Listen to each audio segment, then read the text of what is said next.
Professor Yagi, thank you very much for inviting us into your lab. It's a pleasure.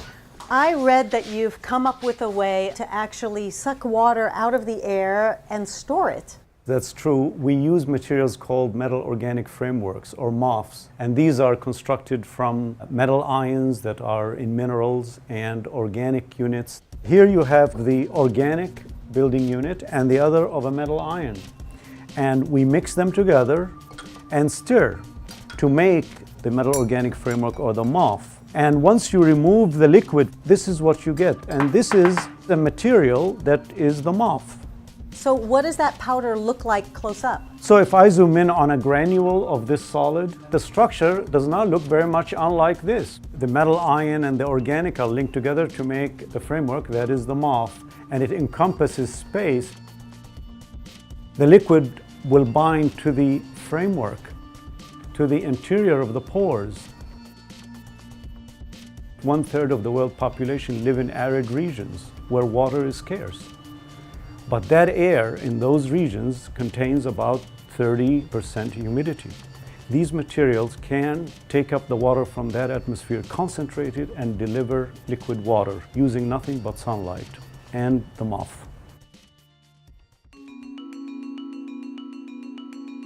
So depending on what kind of substance you want to attract and store, you actually change the kind of metal and the kind of organic material? By using a longer organic unit, I can change the pore size. By choosing a different metal, I can change the metal composition so that I can do a different kind of reactions, absorbing different kinds of gases. This MOF is a star for natural gas storage. And if you put this in a natural gas tank, you can store 3 times the amount of natural gas than without the MOF. The purple one is very interesting because it traps carbon dioxide from the atmosphere and also from emissions in power plants to prevent carbon dioxide from reaching the atmosphere. It seems like this has been a revolutionary invention that could change so much into the future. When I started doing this research in the early 90s, I was interested in the beauty of molecules. I was not necessarily interested in making the new materials going to solve the world's problems.